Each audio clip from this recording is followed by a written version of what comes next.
I can pretty much write for any editorial outlet, but if I want to have a career and be financially successful, I had to really lessen the editorial side and up the branding side.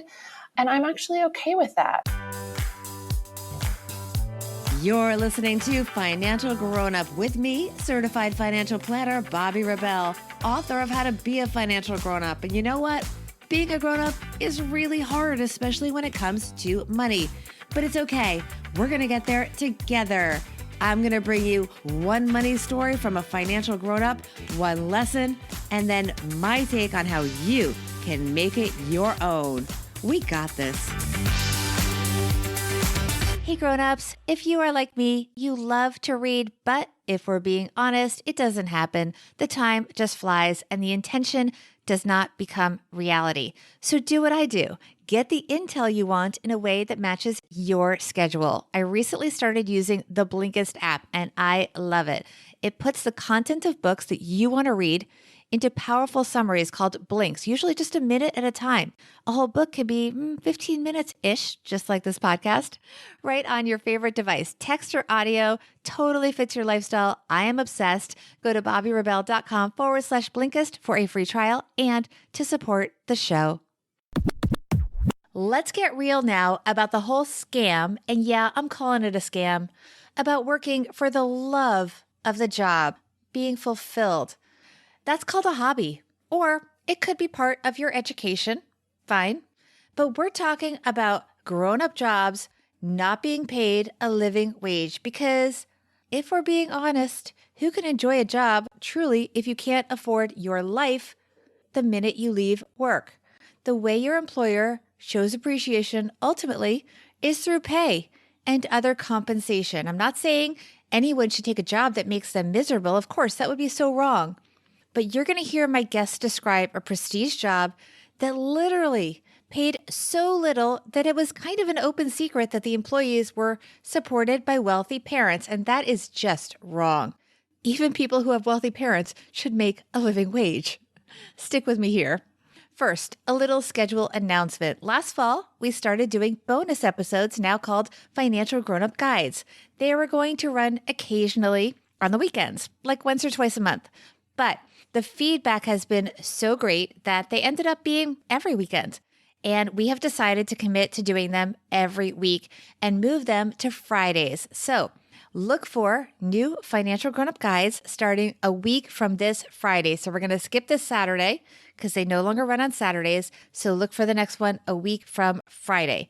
As part of that, we are going to move what we call classic episodes, like this one, to Tuesdays. So Tuesdays, you're going to get episodes that are high achievers sharing money stories. Fridays, we're going to bring you Financial Grownup Guides. I hope you guys are excited as I am.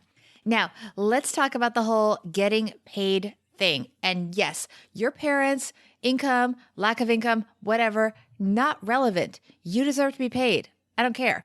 Our guest today is Take the Leap author Sara Bliss. She is a brand advisor, the author and co-author of 11 books, and has written for pretty much all the places that matter, ranging from Travel and Leisure to Refinery 29. And she knows how to get paid and how we can too. Here is Sara Bliss. Hey, Sara Bliss, you're a financial grown-up. Welcome to the podcast. Thank you for having me. I'm thrilled to be here. I am looking at your relatively new book. It's actually coming out in paperback as well. It's called Take the Leap, Change Your Career, Change Your Life. So congratulations on the success of the book. Thank you. I'm so happy with it and how everyone's receiving it. People have been really into it. So we're going to circle back and talk about the book in a few minutes because a lot of our financial grown-up guests are actually featured in Take the Leap, which I loved reading. But I want to hear about your own story. Your money story has to do with your own version of taking the leap. You were working at the front desk of an auction house. You were like a desk assistant, and then you managed to pivot into something totally new. Tell us your money story, Sara. So I started in the art world and I realized pretty quickly it just wasn't for me. I felt like we were kind of moving art from like one Park Avenue apartment to another. And I just wasn't super psyched about like how much art sold for, which is what you have to be focused on if you're in that world. And I was writing all the time on the side. So I took a writing for magazines class at NYU at night, and I ended up getting hired at House Beautiful as an assistant. And then that led to a whole magazine writing career. And a few years later, I started freelancing and I wrote a couple books, and that really took off. Let's go back and talk about the money situation. So, first of all, the money, when you're working in the art business, how does the money work there? I mean, what would be your path at that point as a desk assistant working in the front of an auction house and doing all these other tasks? What was that picture like? And then what was it like transitioning to being a writer from a financial standpoint?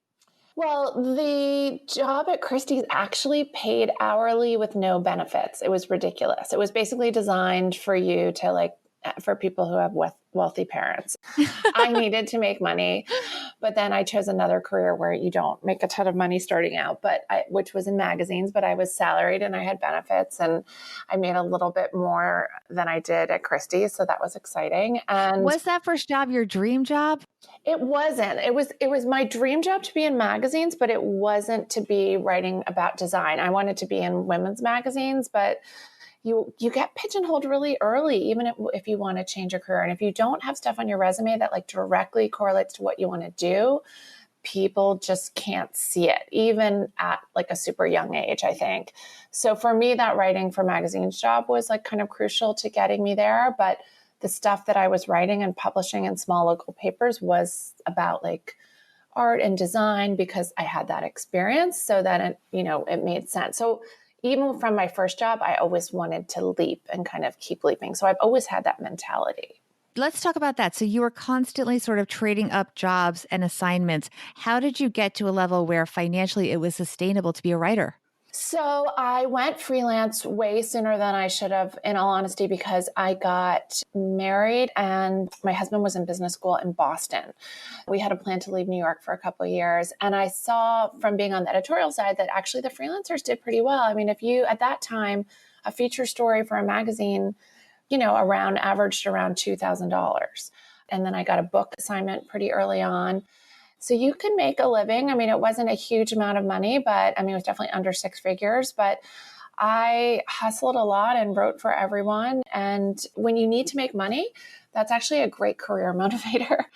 I did well at my career because I needed to make an income. It wasn't just a fun hobby job for me. It was a serious career. But then in 2008, the financial crisis really ended up affecting my industry. That, combined with the advent of the internet, has really killed magazines and has really devalued my work as a writer. So now, how have you adjusted and pivoted to maintain financial viability? So the key for me was I realized early on really kind of pretty quickly into this, that a lot of the brands I wrote about, they started wanting branded content. So they wanted to create their own in-house magazines or their own online blogs.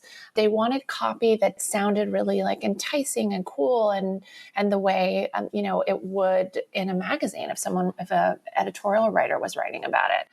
So I jumped on board with that bandwagon, and I've worked for some amazing clients. I've worked for Bobbi Brown and Estee Lauder and Erin and Rosewood Hotels.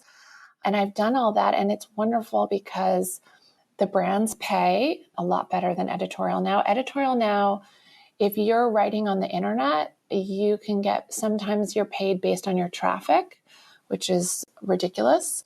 Sometimes you're paid based on assignment, and that's anywhere from $50 to $250 for an editorial online assignment. It pays a little better if you write for the magazines, but those assignments are less and less and less. So branding has been the key for me to financial viability in this career. What is the lesson for our listeners? So I think the lesson is you really need to see the direction your industry is going. I really saw pretty quickly that magazines were shrinking and that opportunities were less and less, and that I can pretty much write for any editorial outlet. But if I want to have a career and be financially successful, I had to really lessen the editorial side and up the branding side. And I'm actually okay with that. I love the branding work that I do. I'm very happy that I can make money from it and that I can add value. And it allows me to then take on projects that I really love and think need to be out in the world, like Take the Leap. Let's talk about your money tip before we get to Take the Leap. Yes, so I am a bit of a cheapskate. I hate spending money on things that don't matter. When we go out to lunch or breakfast or a bite with our kids, we always have the kids order water. I hate it when they want to order like mango smoothies that cost like $10 each and all of it adds up. And the next, Yeah, they're not necessarily, I mean, mango smoothie is not really bad for you, but they are sugary. It's not, water is better. I would argue. no, it's like soda and apple juice and all of it just is so expensive and silly. And so the next step that we're supposed to do that I read about in a magazine was to put that money that you would save on the drinks into a savings account for your kids. And then they can kind of see the benefit of making those kind of small choices and how quickly they add up. I like that. You're taking it to the next level. Yes. So they're making the connection. No, absolutely. Absolutely. So, okay, let's talk about Take the Leap. So this book, by the way, it was endorsed by Barbara Corcoran, Bobby Brown, also Simon Doonan, who had been very well known as the window dresser for Barney's. I loved his story because I never thought about the fact that he felt judged when people were looking at the windows. I always thought he always just had that confidence. The stories are very raw and honest. They're often first person. And they often have specific tips, like Barbara Corcoran has specific tips for people that want to make these kind of career pivots. Tell us more about, for example, oh gosh, I don't know, what's your favorite stories? I have to say, I like the really radical ones where people just completely reinvented their lives. I even like the ones where there was like a struggle involved or people were really kind of unhappy and having a hard time with stuff. Also, 70% of the people in my book are making more money at their new careers than they were at their previous careers, which is a statistic that makes me super happy. Surprising careers. I have two lawyers. I have lots of previous lawyers in the book, but one of them is now a florist, and the other one is a high-end custom tailor in Chicago, and he has all these celebrity clients. And both of them actually make more money now in their dream jobs than they did in the law. And I love that fact. And also one thing, so for example, with the flower shop example, the advice there was to get a job at a flower shop first to learn. So the book is very practical. It doesn't just tell the stories, it tells you how you can apply them to your own lives. Like, for example, Christina Alger, who was a guest on the show, she talks about she left Goldman Sachs to go write a novel. And by the way, she did do it while she was working a little bit. So she made an easy transition. This is not a book of like, go in and say, I quit and just walk out and like instantly you're, having the perfect small business featured on a commercial. Christina's, she talks about growing a thick skin, and she also talks about remembering that writing is a business. A lot of this book, the anecdotes focus on the fact that your dream job doesn't have to, and in fact should not, pay less. No. I mean, that's the thing. I mean, I think you have to realize, I mean, everyone can have these amazing ideas and that's terrific, but I also think you have to make sure it's financially viable. And so for all these stories, I was very, very focused on how these people did it financially. And the reality is often they had to take a step back before they could kind of leap forward, or they had to make sacrifices and downsize. I mean, there's a guy who worked on Wall Street and was pretty successful, and he ended up going and being an apprentice for a year with a winemaker. And that involved him, sleeping on a mattress in a, studio apartment in California, and living a very different, just wearing t-shirts and jeans and living a very different life and making a lot of sacrifices in order to make that work. Sacrifices, but was part of a strategy. It wasn't like, I'm just going to live this way permanently. It's like, this is a transition to learn my new trade and then I can upsize. I mean, even Bobby Brown is in the book, which is great because you think of her as a makeup brand. She sold her makeup brand and now she has a new brand. She has a hotel in New Jersey and she's studying nutrition, all these things. I mean, who knew? I know. She's amazing. I mean, she's reinvented herself at 61 and I love it. I mean, she has a new line that just launched with Target. It's all like beauty from the inside out products, like, beauty vitamins and collagen powders, and it's sold in the beauty aisle, and it's a genius idea. And I love that she's putting herself out there because she was probably in a position where maybe she could have been like, all right, I'm going to go to the Bahamas for a while and not do anything. And I love it. She just wanted to get back in the game and put something out there. And she's in full startup mode with her business. That's awesome. At age 61. All right, Sara, where can people find you, find out more about the book, all that good stuff? So I have a website, sarabliss.com, SARABLISS, and the book is on Amazon. Or if you want to support indie bookstores, go to indiebound.com. And my favorite indie bookstore is the Lit Bar, which is owned by a woman named Noelle Santos, who actually did a crowdfunding campaign and is in my book to open her dream indie bookstore / wine bar in the Bronx. And it's just opened, and the coolest, most amazing place. Thank you, Sara. Thank you. Before we get to my take on the interview, I have some exciting news to share with everyone. I recently became totally obsessed with an app. It is called Blinkist. It summarizes books to just about 15 minutes. Yeah, kind of like this podcast, about 15 minutes. In fact, you can even listen to 1-minute chunks at a time. They call them blinks. So now I have been cruising through several books a day at a time and loving it. So much so that I actually reached out to Blinkist and was able to bring them on board as a partner to the Financial Grownup podcast, because I want you guys to have this too. I know how precious your time is. Please use my link, bobbyrebell.com/Blinkist. You'll get a free trial, and then report back to me what your favorite blinks are so I can thank you for supporting the show. Again, the link is bobbyrebell.com/Blinkist. Let me know how you like it. Here's my take, guys. Financial grown-up tip number 1.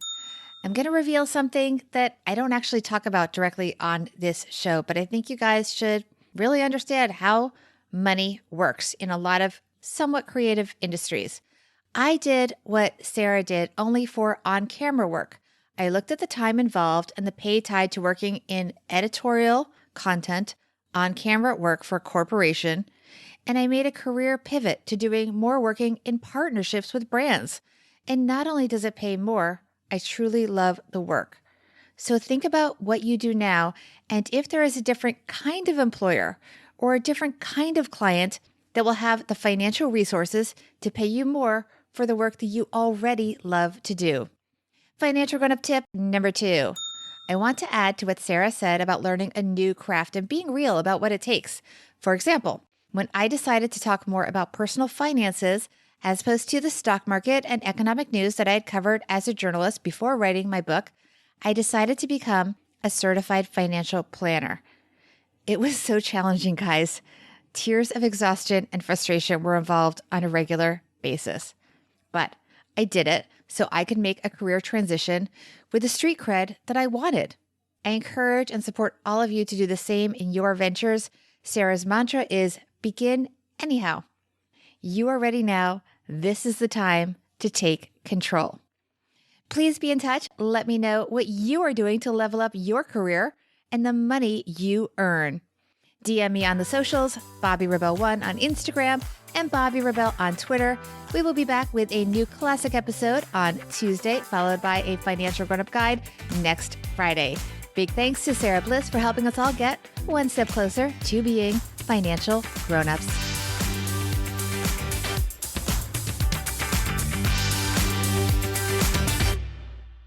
Financial Grown-Up with Bobby Rebel is edited and produced by Steve Stewart and is a BRK Media production.